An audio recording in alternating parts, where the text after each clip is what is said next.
माझं नाव दिव्या आहे. मी ज्या फॅक्टरीमध्ये काम करत होते त्या फॅक्टरीचे मालक खूप चांगले होते आणि दयाळू होते.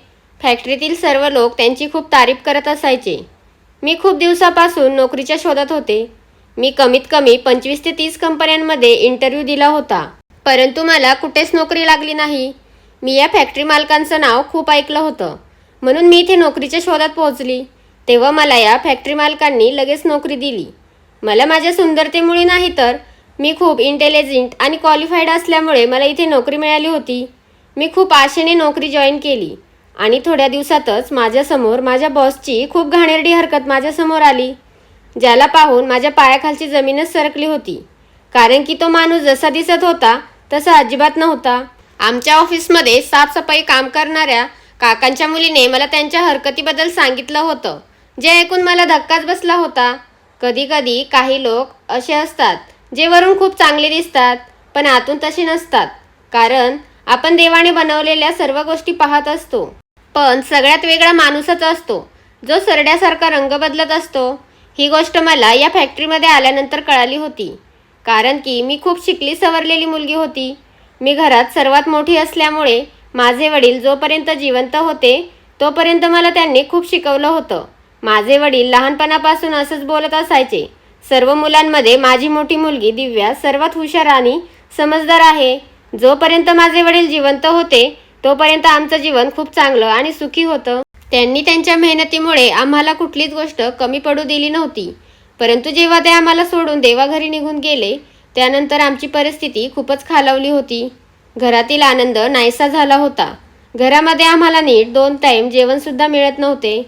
वडील गेल्यानंतर आईची तब्येतही खूप खालावली होती. ती सतत आजारीच असायची.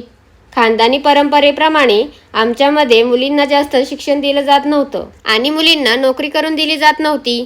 मुलींना चांगले संस्कार दिले जात होते, पण ते संस्कार लग्न झाल्यानंतर सासरी जाण्यासाठी शिकवले जात होते.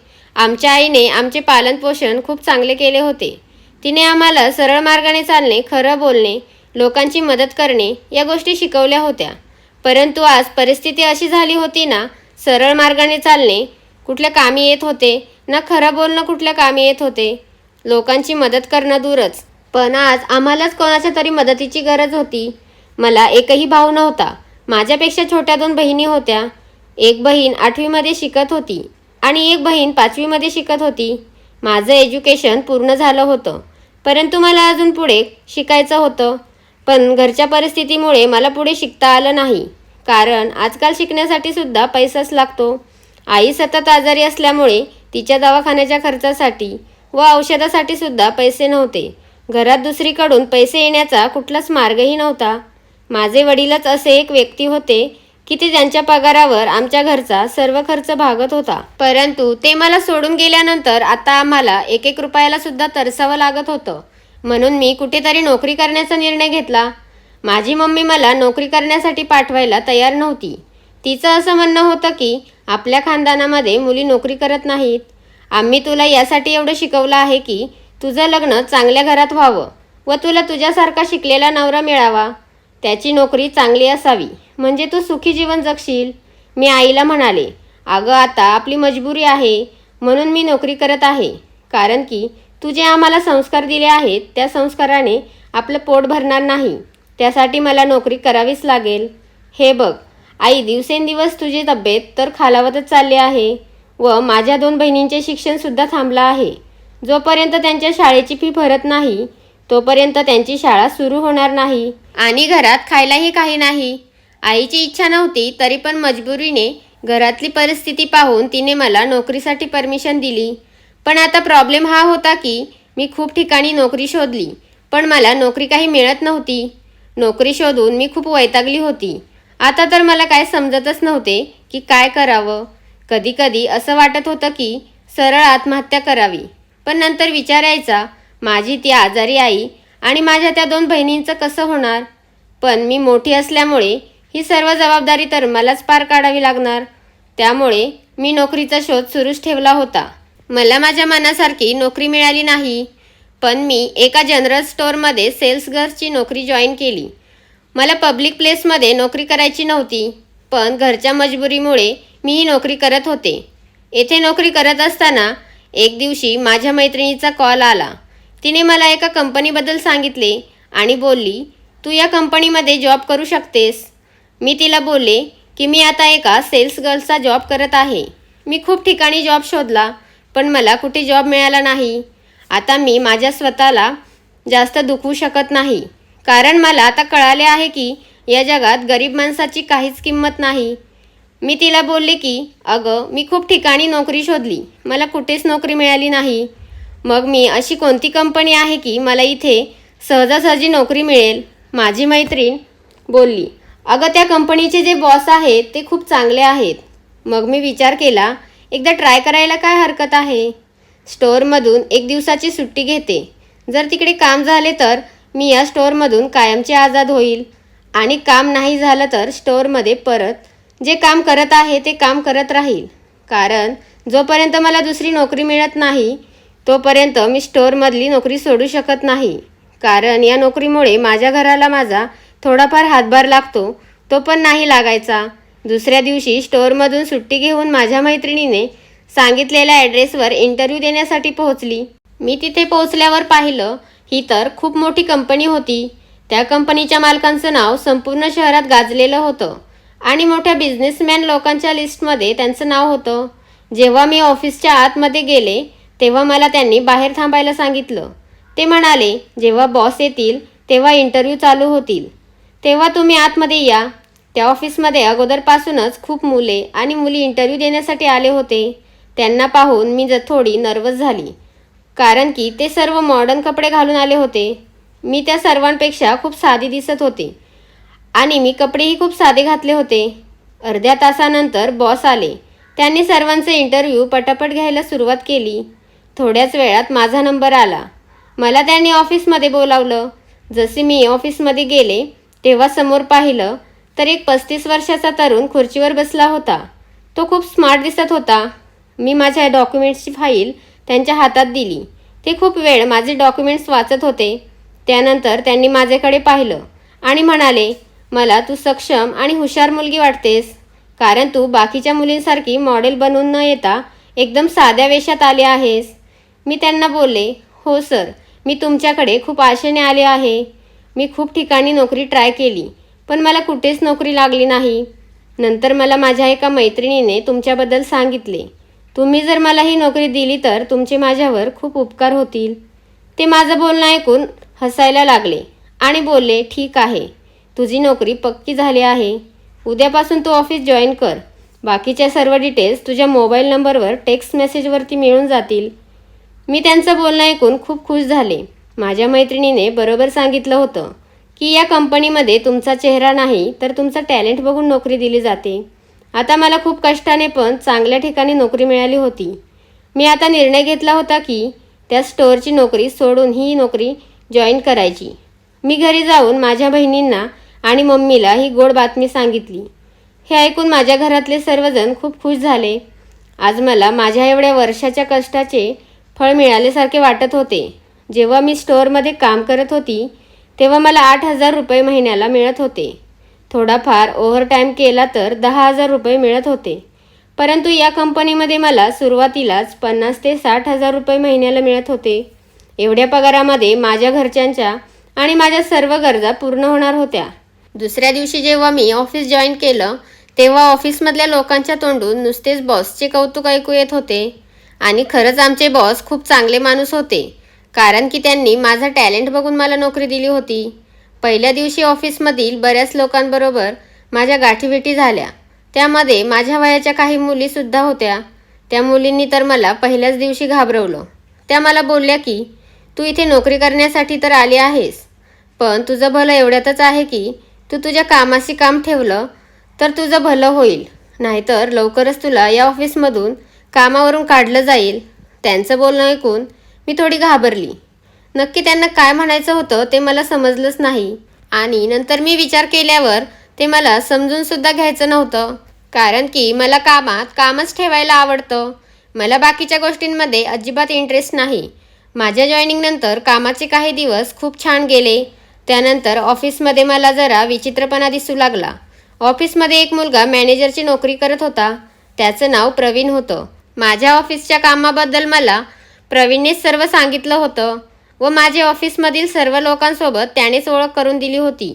जेव्हा माझी जॉईनिंग झाली तेव्हा बॉसने प्रवीणला सांगितलं होतं की दिव्याची तुला स्पेशल काळजी घ्यायची आहे, कारण की मी माझ्या घरच्या परिस्थितीबद्दल बॉसला सर्व सांगितलं होतं. त्यामुळे त्यांनी मला सांगितलं होतं की तू काळजी करू नकोस, इथे तुला कोणताच त्रास होऊ देणार नाही. काही दिवस बोलता बोलता प्रवीण माझा चांगला मित्र बनला होता. तो माझ्याशी बोलत होता म्हणून तो माझा मित्र बनला नव्हता, तर तो माझी कामात खूप मदत करत होता म्हणून तो माझा खास मित्र बनला होता. या ऑफिसमध्ये जेवढ्या मुली होत्या त्या माझ्याशी काम असेल तरच बोलत होत्या, नाहीतर माझ्याशी कोणच बोलत नव्हतं. त्यामुळे प्रवीण असा मुलगा होता, त्याने माझी प्रत्येक कामात मदत केली होती. तो मॅनेजर असल्यामुळे मला त्याच्या मदतीचा खूप फायदा झाला होता. आता मला इथे नोकरी करता करता 1 महिना पूर्ण झाला होता. एक दिवशी मी ऑफिसमध्ये पाहिलं की ऑफिसमध्ये साफसफाई करणाऱ्या कर्मचाऱ्याच्या मुलीने तिच्या वडिलांच्या जागी नोकरी करायला सुरुवात केली होती. ती मुलगी वयाने खूप लहान होती. तिचं वय कमीत कमी 16 वर्ष असेल, पण शिकण्या सवरण्याच्या वयात ती इथे कामाला का येत होती. एक दिवशी जेव्हा ती माझ्या केबिनची साफसफाई करण्यासाठी आली तेव्हा मी तिला थांबवले आणि विचारले, इथे तर तुझे वडील येत होते, मग तू तुझ्या वडिलांच्या जागी यायला का सुरू केलं? कुठे आहेत तुझे वडील? जेव्हा ती मला सांगू लागली, मॅडम माझे वडील खूप दिवसापासून आजारी आहेत, त्यामुळे घरात खायला प्यायला काहीच नाही आणि घरात पैशांची पण खूप अडचण चालू आहे. त्यामुळे मी विचार केला की घरात बसण्यापेक्षा वडिलांच्या जागी नोकरी करून थोडे पैसे कमवूया. त्यामुळे मी इथे माझ्या वडिलांच्या जागी साफसफाईचे काम करायला येते.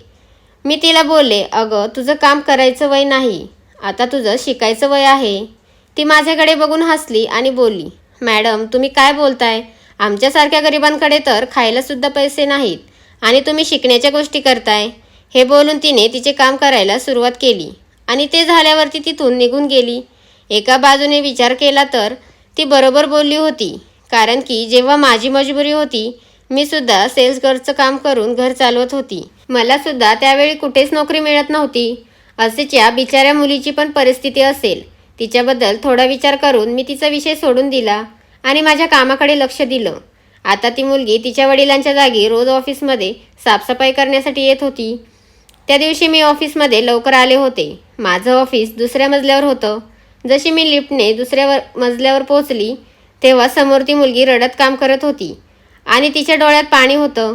तिला रडताना पाहून मला खूप दुःख झालं, म्हणून मी तिचा हात पकडला आणि तिला खुर्चीवर बसून पाणी प्यायला दिलं. मग मी तिला विचारलं, अगं काय झालं? तू का रडत आहे? तुला कसली समस्या आहे मला सांग, मी तुझी मदत करेल. माझं बोलणं ऐकताच ती अजून खूप रडू लागली, परंतु ती काहीच सांगायला तयार नव्हती. ती मला बोलली, मॅडम तुम्ही तुमचं काम सुरू करा. तुम्हाला जर कोणी माझ्याशी बोलताना पाहिलं तर तुमची नोकरी धोक्यात येऊ शकते. मी तिला बोलले, अगं तू हे काय बोलत आहे? तुझ्याशी बोलल्यामुळे माझी नोकरी कशी काय धोक्यात येऊ शकते? आणि याच्या अगोदर पण मी तुझ्यासोबत भरपूर वेळा बोलले आहे ना. ती बोलली, मॅडम अगोदरची गोष्ट वेगळी होती आणि आत्ताची गोष्ट खूप वेगळी आहे. ती बोलली, तू काय वेडी आहेस का? असं कशाला बोलतेस? मला सांग नक्की काय झालंय? वडिलांची तब्येत बरी आहे का? त्यांच्या दवाखान्यासाठी तुला काही पैसे लागत आहेत का? मला वाटलं तिचे वडील खूप आजारी असतील म्हणून ती रडत असेल, परंतु ती काहीच सांगायला तयार नव्हती. थोड्या वेळाने ती थोडीशी शांत झाल्यावर मी खूप विचारल्यावर ती मला सांगायला तयार झाली. ती मला सांगणारच होती तेवढ्यात वरून मॅनेजर खाली येऊ लागला. त्याला पाहून ती खूपच घाबरली आणि झटकन उभी राहिली. अचानक तिला काय झालं काय माहीत. ती मला बोलली, मॅडम तुम्ही तुमचं काम करा, मला माझं काम करू द्या. तेवढं बोलून ती तिथून निघून गेली. मी तिला मागून खूप आवाज दिले, अगं काय अडचण आहे मला सांगून तरी जा, परंतु तिने माझं काहीच ऐकलं नाही. मॅनेजरने मला तिच्यासोबत बोलताना पाहिलं होतं. ती तिथून जाताना तिला मागून आवाज देताना पाहिलं होतं. मॅनेजर मला बोलला, दिव्या तू तुझ्या कामाकडे लक्ष दे, तुला इथे लोकांसोबत गप्पा मारण्यासाठी ठेवलं नाही, त्यामुळे तू या सर्व गोष्टींपासून दूर राहा. मला मॅनेजरचं बोलणं काही समजलं नाही. तो मला कोणत्या गोष्टींपासून दूर राहायला सांगत होता. मी मॅनेजरला सांगितलं की मी सकाळी आली तेव्हा ती मुलगी खूप दुःखी होती आणि खूप रडत होती. मी तिला खूप विचारले की काय झालं आहे, पण तिने मला काहीच सांगितलं नाही. त्यावर मॅनेजर बोलला, ठीक आहे दिव्या, पण मी तुला सांगितलं ना तू तुझ्या कामाशी काम ठेव. तुला बाकीच्यांच्या कामामध्ये हस्तक्षेप करण्याची काहीच गरज नाही. तुला इथे नोकरी मिळाली आहे, तू खूप भाग्यवान आहेस. पण तू असं काही काम करू नकोस जेणेकरून तुझी नोकरी धोक्यात येईल. मॅनेजर मला या गोष्टी बोलून तिथून निघून गेला. परंतु मला काहीच समजलं नाही की मी जर कोणाला त्यांचा प्रॉब्लेम विचारला तर माझी नोकरी कशी धोक्यात येईल. ना ती मुलगी ना तो मॅनेजर, दोघांचं बोलणं मला अजिबात कळालं नाही. थोड्या वेळाने मी माझ्या कामात बिझी झाले. परंतु मी आज दिवसभर नोटीस केलं होतं की ती मुलगी आज खूप शांत होती. ती कोणाशी काहीच बोलत नव्हती. आज मला ऑफिसमध्ये खूप जास्त काम होतं, त्यामुळे मी विचार केला की आज सर्व काम पूर्ण करूनच जाऊया. तसे रेग्युलर आमचं ऑफिस 5 वाजता बंद होतं, पण आज माझं काम पूर्ण व्हायला 7 वाजणार होते.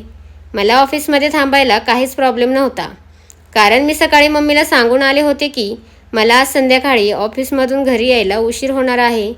ऑफिसमध्ये थोडं काम आहे. संध्याकाळचे 5 वाजले होते, त्यामुळे ऑफिसमधील सर्व लोक सुट्टी करून घरी निघून गेले होते. ऑफिसमध्ये ऑफिस बॉय पकडून फक्त 2-3 जण थांबले होते. आज मॅनेजरसुद्धा ऑफिसमध्ये थांबला होता. तो माझ्या ऑफिसमध्ये आला आणि मला बोलला, दिव्या मॅडम, अजून तुम्ही घरी गेला नाही? मी त्यांना बोलले, हो सर, मला आज थोडं जास्त काम आहे, त्यामुळे मी ते सर्व काम उरकूनच घरी जाणार आहे. त्यावर ते म्हणाले, ही तर खूप चांगली गोष्ट आहे. तुम्ही खूप मेहनतीने तुमचं काम करत आहात आणि तुमचं हे सर्व काम पाहून बॉस तुमच्यावर खूप खुश आहेत. मॅनेजर आज माझ्याशी गप्पा मारण्यासाठी माझ्या केबिनमध्येच बसले होते. आता मला प्रवीण म्हणजे मॅनेजर मनातून खूप आवडू लागला होता. तो एक खूप कष्टाळू आणि इमानदार व्यक्ती होता. तो मला माझ्या कामात कायम मदत करत असायचा, म्हणून तो मला आवडत होता. आज माझ्या मनात जे होतं ते घडलं होतं. बोलता बोलता प्रवीणने मला प्रपोज केलं होतं. तो मला बोलला, दिव्या, मी तुला जेव्हापासून पाहिलं आहे तेव्हापासून तू मला खूप आवडत आहेस. मला माझ्या जीवनात जशी मुलगी पाहिजे होती तू तशी आहेस. मी तुझ्याबद्दल खूप सिरियस आहे. मी तुझ्या उत्तराची वाट पाहीन. हे बोलून तो माझ्या केबिनमधून निघून गेला. थोड्या वेळाने 7 वाजता माझं सर्व काम पूर्ण झालं. मी आता घरी निघाले होते. मी जेव्हा बेसमेंटमध्ये पोहोचली तेव्हा बॉस पण त्यांच्या घरी निघाले होते. पण त्यांच्या गाडीमध्ये मॅनेजर आणि ती साफसफाई करणारी मुलगीसुद्धा होती. मी विचार केला की त्यांच्या गाडीत मॅनेजरच ठीक आहे, परंतु ही साफसफाई करणारी मुलगी तिला ते सोबत कुठे आणि का घेऊन चालले आहेत. मला वाटलं बॉसच्या घरी काही साफसफाईचे काम करायचं असेल म्हणून ते त्या मुलीला सोबत घेऊन निघाले असतील. असे म्हणून मी जास्त विचार न करता माझ्या घरी निघून गेली. दुसऱ्या दिवशी सकाळी पुन्हा मला ती मुलगी ऑफिसमध्ये दिसली. आज पण ती खूप शांत होती आणि तिला विचारलं, आज तर तू ठीक आहेस ना? मला पाहून ती खूप घाबरली आणि इकडे तिकडे पाहू लागली की आमच्या दोघींना बोलताना कोणी पाहत आहे का. परंतु ती माझ्याशी काही न बोलता तिथून निघून गेली. एवढ्या 2-3 दिवसात मला ती मुलगी खूप विचित्र वाटत होती, कारण की इथून मागे जेव्हा ती मला भेटायची तेव्हा ती माझ्याशी बोलल्याशिवाय जात नव्हती. परंतु आता तिने माझ्याशीच नाही तर ऑफिसमधील सर्वांशी बोलणं बंद केलं होतं. ऑफिसमध्ये ती कोणाशीही काहीच न बोलता मान खाली घालून गप्प तिचं काम करत असायची. मी एवढ्या दिवसात एक गोष्ट नोटीस केली होती की जेव्हा मॅनेजर तिच्या समोर यायचा तेव्हा तिच्या चेहऱ्यावरचा रंगच बदलून जायचा. ती त्याला पाहून खूप घाबरायची आणि घामाघूम व्हायची. ती असं का करत होती मला तर काही समजत नव्हतं. प्रवीण म्हणजे मॅनेजरसोबत माझं हळूहळू फोनवर बोलणं चालू झालं होतं. तो मला त्याने विचारलेल्या प्रश्नाचे उत्तर मागत होता. मग मी जास्त विचार न करता त्याला हो बोलले होते. मी त्याला बोलले, हो, मी पण तुझ्यावर खूप प्रेम करते आणि मी सुद्धा तुझ्यावर खूप सिरियस आहे. माझं उत्तर ऐकून तो खूप खुश झाला. प्रवीण एक चांगल्या फॅमिलीमधून होता. तो आमच्या कंपनीमध्ये मॅनेजरची नोकरी करत होता. मॅनेजर असल्यामुळे त्याची सॅलरीसुद्धा खूप जास्त होती. मला खात्री होती की माझं लग्न प्रवीणसोबत होईल. थोडे दिवस सर्व काही असंच चालू होतं. एक दिवशी पुन्हा माझं काम वाढल्यामुळे मी विचार केला की आज थोडा जास्त वेळ ऑफिसमध्ये थांबून आपलं संपूर्ण काम पूर्ण करूनच घरी जाऊया. आज माझं संपूर्ण काम पूर्ण व्हायला 6:30 वाजले होते. ऑफिसमधील सर्व आटपून मी ग्राउंड फ्लोअरला पोहोचली. तेव्हा मी समोर पाहिले की प्रवीण म्हणजे मॅनेजर त्या मुलीचा हात पकडून तिला कुठेतरी घेऊन चालला होता. आज प्रवीणला माहीत नव्हतं की मी ऑफिसमध्ये जास्त वेळ थांबले आहे, कारण की तो काही कामानिमित्त दिवसभर ऑफिस बाहेरच होता. दिवसभर तो कामात असल्यामुळे त्याचा आणि माझं काही फोनवर जास्त बोलणं झालं नव्हतं. त्यामुळे त्याला माहीत नव्हतं की मी ऑफिसमध्ये आहे. तो त्या मुलीला घेऊन चालला होता तेव्हा मी त्याला आवाज दिला. माझा आवाज ऐकून तो जागीच थांबला. मी त्यांच्याजवळ गेले. मी त्या मुलीकडे पाहिले तेव्हा ती रडत होती. तिच्या डोळ्यातील पाणी पाहून मला वाटले काहीतरी गडबड आहे. म्हणून मी प्रवीणला विचारले, तू या मुलीला कुठे घेऊन चालला आहेस? तेव्हा तो म्हणाला, नाही, कुठे नाही. पण मला सांग, तू एवढा वेळ ऑफिसमध्ये काय करत आहेस? अजून घरी का नाही गेलीस? मी बोलले, हो, मी घरीच निघाले आहे. मी त्या मुलीला एवढं रडताना पाहून विचारलं, काय झालं तुला? सर्व काही ठीक आहे का? मी तिच्याशी बोलत असताना प्रवीण सारखं कारकडे पाहत होता, कारण की कारमध्ये बॉस बसले होते. त्याने त्या मुलीचा हात पकडला आणि म्हणाला, दिव्या, तू घरी जा, मी तुझ्याशी नंतर बोलतो. मी झटकन त्या मुलीचा हात पकडला आणि म्हणाले, अगोदर हे सांग की तू या मुलीला कुठे घेऊन चालला आहेस? कारण की काही दिवसा अगोदरसुद्धा मी तुला त्या मुलीला बॉससोबत कुठेतरी घेऊन जाताना पाहिलं आहे. प्रवीण मला बोलला, दिव्या, तू तुझ्या कामाशी काम ठेव. मी तुला सांगितलं ना, मी तुझ्याशी नंतर बोलतो. आता आम्हाला जाऊ दे. मग प्रवीण त्या मुलीचा हात पकडून तिला गाडीमध्ये घेऊन जाऊ लागला. पुढे गेल्यावर त्या मुलीने माझ्याकडे वळून पाहिले. रडता रडता तिने मला इशारा केला की, मॅडम, मला वाचवा. मी लगेच त्यांच्याकडे धावू लागली. मी त्यांच्यापाशी पोहोचेपर्यंत त्या मुलीला गाडीत बसून गाडी पुढे जाऊ लागली. हा सर्व प्रकार पाहून मी खूप घाबरले होते. मी विचार करू लागले की ती मुलगी एवढी रडत आणि घाबरलेली का होती? मी विचार करत करत माझ्या घरी पोहोचले. माझ्या आईने आणि बहिणीने मला एवढं टेन्शनमध्ये पाहून विचारलं, दिव्या, काय झालं आहे? तू आज एवढी टेन्शनमध्ये का आहेस? मी ऑफिसमधील प्रकाराबद्दल माझ्या घरी काहीच सांगितलं नव्हतं. त्यामुळे मी म्हणाले, काही नाही मम्मी, कामाचं थोडं टेन्शन आहे. रात्री मला झोपच लागत नव्हती. सारखं त्या मुलीचा चेहरा डोळ्यासमोर येत होता. असं वाटत होतं काय झालं असेल त्या मुलीसोबत. मी रात्री 2 वाजेपर्यंत प्रवीणच्या फोनची वाट पाहिली, परंतु त्याने काही फोन केला नाही. म्हणून मी त्याला फोन लावला, तेव्हा त्याचा फोन स्विच ऑफ लागला. दुसऱ्या दिवशी जेव्हा मी ऑफिसला गेली तेव्हा मी ठरवलं होतं आज त्या मुलीला सर्व विचारायचं, नक्की काय प्रकार चालू आहे. त्यामुळे मी आज सकाळी लवकर ऑफिसला आले होते. बॉस आणि मॅनेजर यायच्या अगोदर मला त्या मुलीला सर्व विचारायचे होते. ती मुलगी जेव्हा माझ्या ऑफिसमध्ये साफसफाई करण्यासाठी आली तेव्हा ती खूप घाबरलेली होती. पण आज ती माझ्यापासून दूर जाण्याचा प्रयत्न करत होती. मी तिला बोलले, तू आज मला तुझ्यासोबत काय घडलं आहे, तू काय एवढी घाबरली असते, हे सर्व सांगावंच लागेल. हे बघ, मी तुझ्यासारखी एक चांगली मुलगी आहे. जर तू मला हे सर्व सांगितलं तर मी तुझी मदत करू शकते, तुला यातून बाहेर काढू शकते. माझं बोलणं ऐकून तिने मला मिठी मारली आणि खूप रडू लागली. ती मला बोलली, मॅडम, माझ्यासोबत खूप चुकीचं घडत आहे. माझ्या इज्जतीसोबत खेळलं जात आहे आणि माझी इज्जत लुटणारा दुसरा कोणी नाही तर या ऑफिसमधील. एवढं बोलून ती एकदम गप्प झाली. तिचं हे बोलणं ऐकून मला खूप मोठा धक्का बसला होता. माझ्याही डोळ्यातून अश्रू निघत होते. मी रडत रडत तिला विचारले, आपला मॅनेजर तुझ्या इज्जतीसोबत खेळत आहे का? कारण की मी मॅनेजरला तुझा हात पकडून नेताना पाहिलं आहे आणि तू मॅनेजरला पाहिलं की खूप घाबरते. नंतर तिने जे सांगितलं त्या गोष्टीवर तर माझा विश्वासच बसत नव्हता. मी तिला बोलले, तू माझ्याशी खोटं बोलत आहेस ना? ती बोलली, मॅडम, मी एका गरीब कुटुंबातील मुलगी आहे. माझ्या वडिलांचा इलाज करण्यासाठी मी इथे त्यांच्या जागेवर काम करत आहे. मॅडम, आमच्यासारख्या गरीब मुलींकडे सर्वात मौल्यवान गोष्ट म्हणजे तिची इज्जत असते आणि मी माझ्या इज्जतीबद्दल खोटं का बोलेल? मॅडम, तुम्ही चुकीचा विचार करताय. मॅनेजरने माझ्यासोबत काहीच केलं नाही. माझ्यासोबत आपले मोठे बॉस आहेत, त्यांनी हे सर्व केलं आहे. त्या मुलीचं बोलणं ऐकून माझ्या पायाखालची जमीनच सरकली होती. मी तिला म्हणाले, तुझ्यासोबत काय काय घडलं मला जरा व्यवस्थित सांग. मग तिने सांगितले, मॅडम, मागील 1 आठवड्यापासून मोठे साहेब रोज मला त्यांच्या घरी घेऊन जातात. मला लाल कलरचे कपडे घालायला सांगतात. तिथे माझा मेकअपही केला जातो. मला एकदम नवीन नवरीसारखे नटवले जाते. त्याच्यानंतर रात्रभर ते माझ्यावर जबरदस्तीने शारीरिक संभोग करतात. मी तिला बोलले, तू इथून तर मॅनेजरसोबत जातेस ना?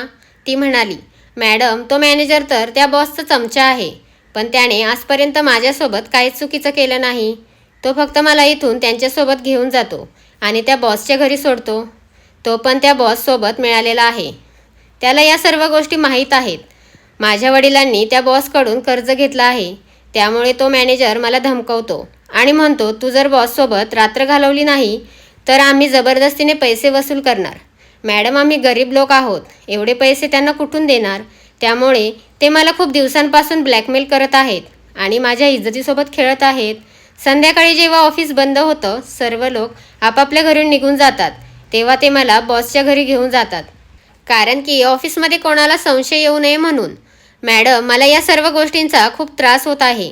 मी खूप कठीण परिस्थितीमध्ये अडकले आहे. प्लीज, मी तुमच्या पाया पडते, मला यातून वाचवा. मी तिला बोलले, एवढ्या दिवसांपासून तू हे सर्व का सहन करत आहेस? तू मला मागेच का नाही सांगितलं? ती म्हणाली, मॅडम, मी जर हे तुम्हाला सर्व सांगितलं असतं तर मला भीती वाटत होती की माझ्यामुळे तुम्ही या सर्व गोष्टींमध्ये अडकताल आणि तुमची नोकरी धोक्यात येईल.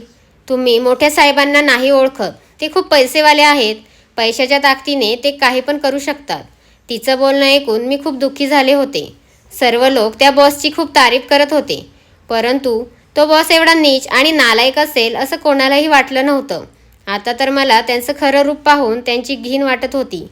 कारण की एका गरीब मुलीच्या मजबुरीचा फायदा घेऊन तो तिच्या इज्जतीसोबत खेळत होता. आणि त्या मॅनेजरचा खूप राग येत होता, कारण की एवढ्या घाणेरड्या कामात तो त्याच्या बॉसची साथ देत होता. मी त्या मुलीला वचन दिले की मी तुझी पूर्ण मदत करेल. माझ्याकडे एक आयडिया होती. मी गुपचूप काही कामानिमित्त मेडिकलमध्ये गेली आणि तिथून बेशुद्ध होण्याचं औषध घेऊन आली आणि त्या औषध पाण्यामध्ये टाकून त्या मुलीला पाजलं. मी आज घरी गेली नव्हती. तसं तर मी ऑफिसमध्ये काही काम असेल तरच ऑफिसमध्ये थांबायची, पण आज माझ्याकडे ऑफिसचं काहीच काम नव्हतं. मी आज स्पेशली त्या मुलीसाठी ऑफिसमध्ये थांबले होते. अर्ध्या तासानंतर ती बेशुद्ध झाली. आता ऑफिसमध्ये लोकांची सुट्टी झाली होती. सर्व लोक आपापल्या घरी निघून गेले होते. फक्त 2-3 साफसफाई करणारे कर्मचारी ऑफिसमध्ये होते. त्या कर्मचाऱ्यांनी तिला बेशुद्ध अवस्थेत पाहिलं आणि हॉस्पिटलमध्ये दाखल केले. जेव्हा बॉसला ही गोष्ट कळाली तेव्हा त्याने मॅनेजरला सांगितले की आज तिला माझ्याकडे घेऊन येऊ नको, तिला तिच्या घरी पाठवून दे. अशा प्रकारे आयडिया करून आज तर मी तिची इज्जत वाचवली होती. जेव्हा माझा बॉयफ्रेंड म्हणजे मॅनेजर माझ्याशी गप्पा मारण्यासाठी माझ्याजवळ आला तेव्हा मी त्याला दूर केलं आणि घरी निघून आली, कारण की मला त्याचा खूप राग आला होता. मी घरी आल्यानंतर त्याचा मला कॉल आला. मी रागाच्या भरात त्याला सरळ बोलली की त्या मुलीने मला सर्व काही सांगितलं आहे. मला वाटलं नव्हतं तू एवढा नीच माणूस असशील. लक्षात ठेव, तुलासुद्धा 2 बहिणी आहेत. उद्या जर त्यांच्या इज्जतीसोबत असं कोण खेळलं तर तुला कसं वाटेल? बॉसच्या नादी लागून तू त्या मुलीची जिंदगी बर्बाद केली आहे, परंतु देव सर्व पाहत असतो.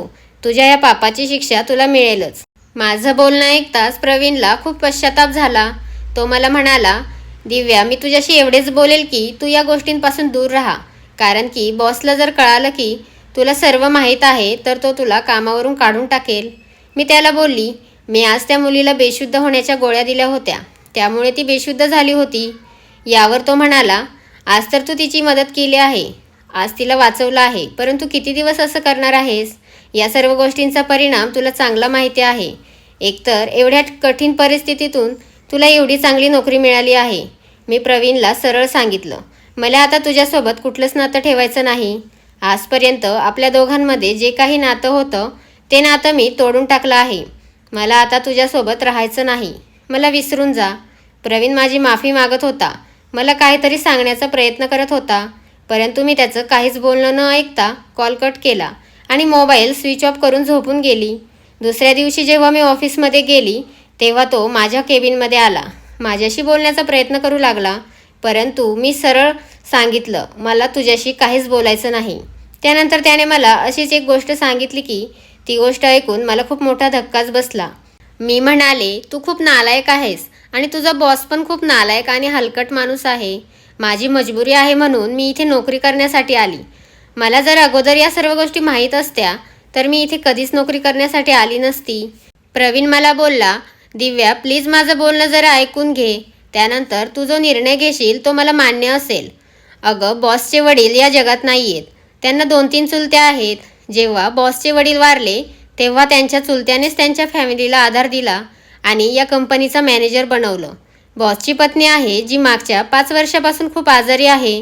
त्यांनी त्यांच्या पत्नीला बाहेर देशापासून प्रत्येक शहरातील डॉक्टरला दाखवलं, परंतु तिला असा आजार आहे की त्या आजाराचा इलाज संपूर्ण जगात कुठेच नाही. बॉस त्यांच्या पत्नीवर खूप प्रेम करतात. त्यांना त्यांच्या पत्नीच्या वेदना पाहवत नाहीत.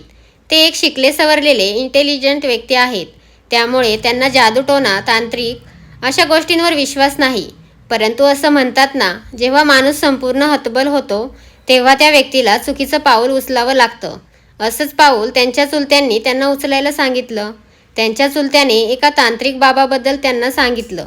त्या बाबाकडे जायची त्यांची इच्छा तर नव्हती, परंतु आपल्या पत्नीच्या खातीर ते त्या तांत्रिक बाबाकडे गेले.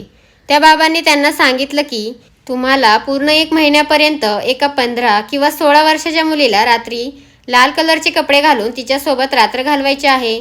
असं केल्याने तुझी पत्नी हळूहळू आजारातून बाहेर येईल.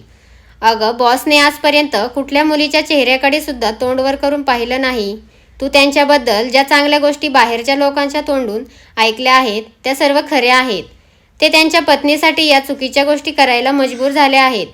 त्यांना जेव्हा आपल्याकडे साफसफाई करणाऱ्या 15-16 वर्षाच्या जवान मुलीबद्दल कळाले, तेव्हा त्यांना जशा मुलीचा शोध होता ती मुलगी इथेच मिळाली.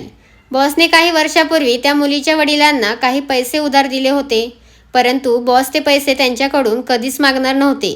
जेव्हा त्यांना त्यांच्या मुलीबद्दल कळाले तेव्हा बॉसने त्यांना ब्लॅकमेल करायला सुरुवात केली आणि बॉसने त्या मुलीला धमकी दिली की तू जर या गोष्टी कोणाला सांगितल्यास तर तुझ्या वडिलांना मी मारून टाकू. बॉस फक्त मजबुरीमुळे या सर्व गोष्टी करत आहेत. जर तुला माझ्यावर विश्वास नाही तर मी तुला बॉसच्या पत्नीला दाखवायला घेऊन जातो. तू जर त्यांची अवस्था पाहिली तर तुझ्या डोळ्यात पाणी आल्याशिवाय राहणार नाही. या सर्व गोष्टी ऐकल्यावर मला प्रवीणवर थोडा विश्वास बसला. मी त्याला समजावण्याचा प्रयत्न केला की तो ढोंगी बाबा तुम्हाला वेड्यात काढत आहे, कारण की जीवन आणि मृत्यू देवाच्या हातात आहे. तुम्ही देवाकडे प्रार्थना करायची सोडून असल्या भोंदू बाबांवर विश्वास ठेवून चुकीचं काम करायला तयार होता, पण देवावर विश्वास ठेवायला तयार होत नाही. जर बॉसच्या पत्नीच्या नशिबात अजून जीवन असेल तर कोणत्याही परिस्थितीत त्या वाचतील. बॉसने त्या भोंदूबाबाच्या नादाला लागून एका गरीब मुलीची जिंदगी बर्बाद केली आहे. तू मला सांग आता तिचं लग्न कुठे आणि कसं होईल? या सर्व गोष्टींमध्ये जेवढी चुकी बॉसची आहे तेवढी चुकी तुझी सुद्धा आहे, कारण की चुकीच्या व्यक्तीला मदत करणारा व्यक्तीसुद्धा त्यांच्या पापांचा अर्धा हिस्सेदार असतो. मी त्याला बोलले, मला माफ कर, परंतु मी तुझ्याशी कुठलाही संबंध ठेवू शकत नाही. असं बोलून मी माझं काम करू लागले. प्रवीण खाली मान घालून माझ्या केबिनमधून निघून गेला. आता सुद्धा त्या मुलीसोबत त्या सर्व गोष्टी चालू होत्या. मी ठरवून सुद्धा त्या मुलीला वाचू शकत नव्हती, कारण की मला ही नोकरी खूप मेहनतीने मिळाली होती आणि या नोकरीमुळे माझ्या घरची परिस्थिती बदलायला चालू झाली होती. मी परत माझ्या घरातल्या लोकांना अडचणीत आणू शकत नव्हते. त्यानंतर थोडे दिवस असेच गेले. ती मुलगी दिवसेंदिवस खूप कमजोर होत चालली होती. आता प्रवीणने सुद्धा माझ्याशी बोलणं बंद केलं होतं. कधी कधी बॉस आम्हाला मीटिंगसाठी केबिनमध्ये बोलवायचे, तेव्हा मला त्यांच्या चेहऱ्याकडे सुद्धा पाहायची इच्छा होत नव्हती. मला त्यांची खूप घिण वाटत होती. जरी ते मजबुरीमुळे या मुलीसोबत चुकीचे काम करत असतील तरीसुद्धा चुकीचं ते चुकीचं असतं. आता त्या मुलीने सुद्धा माझ्याशी बोलणं सोडून दिलं होतं. ती माझ्याशी काहीच बोलत नव्हती. ती माझ्यापासून दूर आणि खूप गप्प असायची. पुढील 2-3 दिवसात ऑफिसमध्ये खबर मिळाली की बॉसच्या पत्नीचे निधन झालं आहे. आमच्या ऑफिसचा पूर्ण स्टाफ बॉसच्या घरी त्यांच्या पत्नीच्या अंतिम विधीसाठी गेला होता, ज्यामध्ये मी सुद्धा होते. मी बॉसला त्यांच्या पत्नीच्या पार्थिव समोर खूप रडताना पाहिलं होतं. ज्या बाबांच्या विश्वासावर त्यांनी त्या मुलीचं जीवन बर्बाद केलं होतं, तो बाबासुद्धा त्यांच्या पत्नीला वाचवू शकला नव्हता. देवाने त्यांच्या पत्नीच्या नशिबात एवढेच आयुष्य लिहिलं होतं, जे पूर्ण झाल्यावर त्यांची पत्नी हे जग सोडून निघून गेली. त्यानंतर काही हप्ते बॉस ऑफिसमध्ये आले नाही. आता त्या मुलीने आणि तिच्या वडिलांनी सुद्धा ऑफिसमधील काम सोडून दिलं होतं. एक दिवशी अचानक बॉसने मला त्यांच्या केबिनमध्ये बोलावलं. माझी तिथे जायची अजिबात इच्छा नव्हती, पण बॉस असल्यामुळे मला जावं लागलं. जशी मी त्यांच्या केबिनमध्ये गेली तेव्हा समोरचे दृश्य पाहून थोडी घाबरली, कारण की त्यांच्या केबिनमध्ये अगोदरपासून मॅनेजर म्हणजे माझा बॉयफ्रेंड होता. मी बॉसच्या चेहऱ्याकडे पाहिलं तेव्हा बॉस खूप नर्वस होते आणि त्यांच्या डोळ्यामध्ये अश्रू होते. ते मला म्हणाले, दिव्या, मी प्रवीणच्या वतीने तुझी माफी मागत आहे. या सर्वामध्ये त्यांची काहीच चूक नाही, कारण की माझ्या सांगण्यावरूनच तो हे सर्व करत होता. त्याने मला त्या मुलीबद्दल आणि तुझ्याबद्दल सर्व सांगितलं आहे. मला माहीत आहे की त्या मुलीबद्दल तुला सर्व माहीत आहे. ते अतिशय दुःखी होऊन मला म्हणू लागले, माझी पत्नी तर हे जग सोडून निघून गेली आहे. मला मान्य आहे की त्या बाबांचं ऐकून मी त्या मुलीसोबत खूप चुकीचा वागलो आहे. माझ्यामुळे त्या मुलीचं जीवन बर्बाद झालं आहे आणि तुमच्या दोघांमध्ये सुद्धा भांडण झालं आहे. मी तुझ्यासमोर हात जोडून माफी मागतो. प्लीज मला माफ कर आणि प्रवीणला ॲक्सेप्ट कर.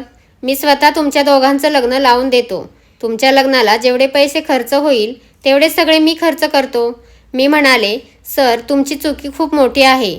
तुमची पत्नी तुम्हाला सोडून गेल्याचे दुःख मला सुद्धा आहे, परंतु तुम्ही माझी माफी न मागता त्या मुलीची माफी मागितली पाहिजे. बॉस म्हणाले, मी त्या मुलीची माफी मागितली आहे. एवढेच नाही तर मी तिच्या वडिलांकडे माझ्या आणि तिच्या लग्नाची मागणीसुद्धा टाकली आहे, कारण की माझ्यामुळे तिचं जीवन बर्बाद झालं आहे. परंतु मी तिला आता माझ्या घराची मालकीण बनवणार आहे. मी माझ्या पत्नीमुळे तिच्याशी चुकीचा वागलो आहे, त्यामुळे मी तिला असं मधल्यामध्ये सोडू शकत नाही. त्यामुळे मी तिच्याशी लग्न करण्याचा निर्णय घेतला आहे. तू सुद्धा प्रवीणला माफ करून त्याच्याशी लग्न कर. मी प्रवीणकडे पाहिलं तेव्हा त्याच्या डोळ्यात अश्रू होते. मला एका गोष्टीचा आनंद झाला की बॉसने त्या मुलीशी लग्न करण्याचा खूप चांगला निर्णय घेतला. अशा पद्धतीने बॉसचं आणि त्या साफसफाई करणाऱ्या मुलीचे लग्न झालं. त्यानंतर माझं आणि प्रवीणचंही लग्न झालं. बॉसने त्या मुलीच्या वडिलांचा चांगल्या दवाखान्यात इलाजही केला. आता तिचे वडील त्या आजारातून बरेसुद्धा झाले आहे. आता मी कंपनीच्या मॅनेजरची पत्नी झाली आहे. मी प्रवीणसोबत लग्न करून खूप खुश आहे. त्याच्याशी लग्न केल्यानंतर माझं आणि माझ्या घरच्यांचं आयुष्य बदलून गेलं आहे. आता मी बॉसला त्या मुलीसोबत म्हणजे त्यांच्या पत्नीसोबत पाहिल्यावर मला खूप आनंद होतो. खरोखरच बॉस एक चांगले व्यक्ती आहेत. परंतु मी तुम्हा सगळ्यांना एक रिक्वेस्ट करणार आहे, अशा खोट्या जादूटोणा करणाऱ्या बाबांपासून थोडं दूर राहा. जे लोक आपल्याला पाप करायला मजबूर करतात, आपल्याकडून खूप सारे पैसे लुटतात, वेळ पडली तर आपल्या आया बहिणींची इज्जतही लुटतात. अशा खोटारड्या बाबांमुळे खूप लोकांचा संसार बर्बाद झाला आहे. तुम्हीही सावध व्हा. मित्रांनो, मी आशा करते की ही स्टोरी तुम्हाला आवडली असेल. जर आवडली असेल तर चॅनलला लगेच सबस्क्राईब करा आणि व्हिडिओला लाईक करा. धन्यवाद. आभारी आहोत.